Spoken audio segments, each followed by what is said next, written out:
ಸಮರ್ಥ್ನಿಂದ ಸಾಕ್ಷಿ ಬಿಡಿಸಿಕೊಳ್ಳಲು ತುಂಬ ಪ್ರಯತ್ನಿಸ್ತಾಳೆ.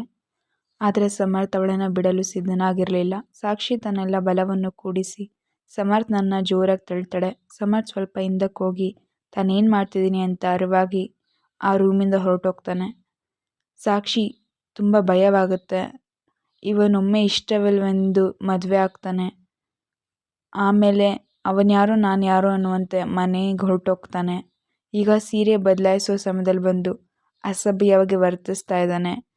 ಇವನಿಂದ ನಾನು ಬೇಗ ಪಾರಾಗಬೇಕು, ಬೇಗ ಇಲ್ಲಿಂದ ಹೇಗಾದರೂ ಹೊರಟೋಗ್ಬೇಕು ಅಂತ ಸಾಕ್ಷಿ ಯೋಚನೆ ಮಾಡ್ತಾಳೆ. ಸಮರ್ಥ್ ಮತ್ತೊಂದು ಕೋಣೆಗೆ ಬಂದು ತಾನೇನು ಮಾಡೋಕೆ ಹೊರಟಿದ್ದ ಅಂತ ಯೋಚಿಸಿ ಅವನ ಮೇಲೆ ಅವನಿಗೆ ಕೋಪ ಬರುತ್ತೆ. ನನ್ನ ಗೌರವ ಉಳಿಸ್ಕೊಳ್ಳಲು ಮದುವೆ ಆಗಿ ಈಗ ಅವಳು ಯಾರು ಅಂತ ಗೊತ್ತಿಲ್ಲ.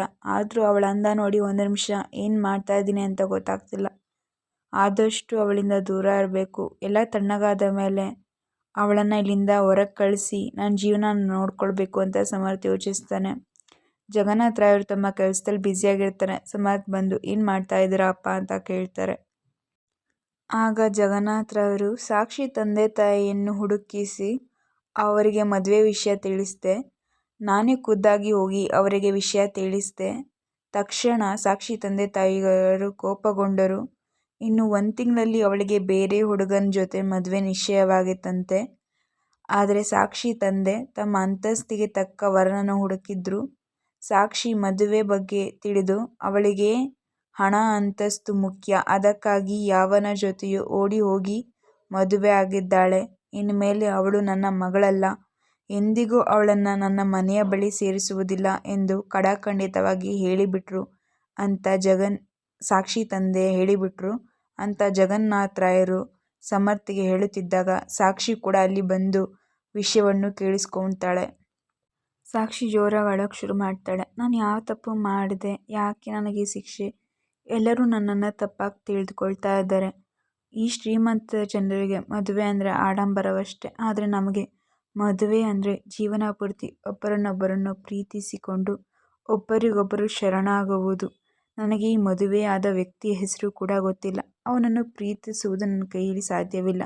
ನಾನು ಬೇರೊಬ್ಬ ವ್ಯಕ್ತಿಯನ್ನು ಪ್ರೀತಿಸ್ತಾ ಇದ್ದೀನಿ. ಈ ವಿಷಯ ಅವನಿಗೆ ಹೇಳಿದರೆ ಅವನು ನನ್ನನ್ನು ಮನೆಯಿಂದ ಹೋಗಲು ಬಿಡ್ತಾನೋ ಏನೋ.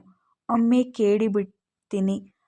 ಅವನ ತಾಳಿ ಅವನಿಗೆ ಕೊಟ್ಟು ನಾನು ಈ ಮನೆಯಿಂದ ಹೊರಡಬೇಕು ಅಂತ ಸಾಕ್ಷಿ ಯೋಚನೆ ಮಾಡ್ತಾಳೆ. ಆ ರಾತ್ರಿ ಜೋರು ಮಳೆ, ನಿಶ್ಶಬ್ದವಾದ ವಾತಾವರಣ, ಹೊಸ ಜಾಗ. ಸಾಕ್ಷಿಗೆ ನಿದ್ದೆ ಬರಲಿಲ್ಲ.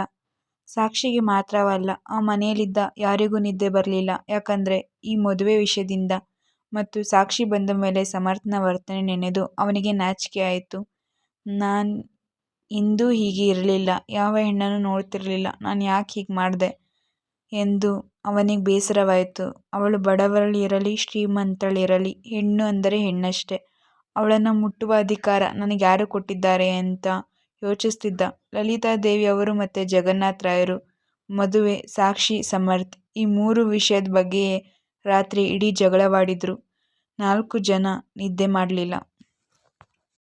ಬೆಳಗ್ಗೆ ಸಾಕ್ಷಿ ಎದ್ದಾಗಿಂದ ರಾತ್ರಿಯವರೆಗೂ ಎಲ್ಲ ಕೆಲಸ ಮಾಡಬೇಕಾಗಿತ್ತು. ಮದುವೆಯಾಗಿ 1 ವಾರವಾಗಿತ್ತು. ಆ 1 ವಾರ ಅವಳನ್ನು ಚಿತ್ರಹಿಂಸೆ ಮಾಡಿದ್ರು. ಎಲ್ಲ ಕೆಲಸವನ್ನು ಅವಳಿಗೇ ಕೊಡ್ತಾಯಿದ್ರು. ಅವಳು ಆ ಮನೆಯ ಜೀತದ ಆಳಾಗಿ ಬಿಟ್ಟಿದ್ಲು. ಲಲಿತಾದೇವಿಯವರು ಮನೆಯಲ್ಲಿರುವ ಸಣ್ಣ ಪುಟ್ಟ ಕೆಲಸಕ್ಕೂ ಅವಳನ್ನೇ ಕರೀತಿದ್ರು. ಅವಳನ್ನು ಸೊಸೆಯಾಗಿ ಕಮ್ಮಿ, ಮನೆ ಆಳಾಗಿ ಜಾಸ್ತಿ ನಡೆಸ್ಕೊಳ್ತಿದ್ರು. 1 ವಾರದಲ್ಲೇ ಸಾಕ್ಷಿ ತುಂಬ ಸೊರಗಿದ್ಲು. ಅವಳು ಎಷ್ಟೇ ಕೆಲಸ ಮಾಡ್ತಿದ್ರೂ ಅವಳಿಗೆ ಕರೆಕ್ಟಾಗಿ ಊಟ ಕೊಡ್ತಾ ಇರಲಿಲ್ಲ. ಆ ಮನೆಯಲ್ಲಿ ಅವಳಿಗೆ ಊಟ ಆಯ್ತಾ ಅಂತ ಕೇಳೋಕೆ, ಪ್ರೀತಿಯಿಂದ ಮಾತಾಡಿಸೋಕೆ ಆ ಮನೆಯಲ್ಲಿ ಅವಳಿಗೇ ಅಂತ ಯಾರೂ ಇರಲಿಲ್ಲ. ಅವಳ ಬಗ್ಗೆ ಎಲ್ಲರೂ ಅಸಡ್ಡೆಯಾಗಿ ನೋಡುತ್ತಿದ್ದರು. ಸಮರ್ಥ್ ಅವಳನ್ನು ಮರೆತೇ ಬಿಟ್ಟಿದ್ದ. ಒಂದಿನ ಸಾಕ್ಷಿ ಸಮರ್ಥ್ಗಾಗಿ ಹುಡುಕ್ತಿದ್ಲು.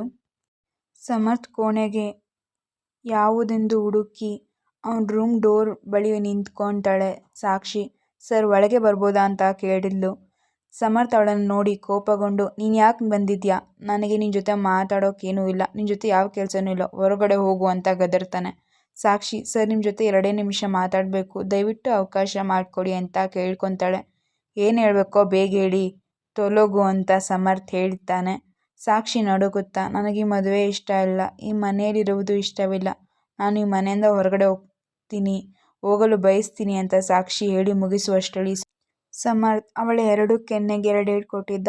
ಆ ಏಟು ತಡೆಯಲಾಗದೆ ಸಾಕ್ಷಿ ನೆಲಕ್ಕೆ ಬಿದ್ದಳು. ಜೋರಾಗಿ ಅಳಲು ಶುರು ಮಾಡ್ತಾಳೆ.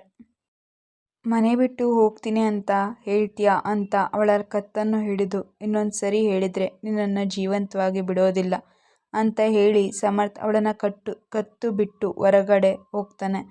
ಅವಳು ಮನೆಯಿಂದ ಹೋಗ್ತೀನಿ ಅಂತ ಹೇಳಿದ್ದಕ್ಕೆ ಹೀಗೆ. ಇನ್ನು ತನಗೆ ಪ್ರೇಮಿ ಇದ್ದಾನೆ, ಅವನ ಬಳಿ ಹೋಗ್ಬೇಕು ಅಂತ ಹೇಳಿದಿದ್ರೆ ಅವಳನ್ನ ಏನ್ ಮಾಡ್ತಿದ್ನೋ ಆ ದೇವರಿಗೆ ಗೊತ್ತು.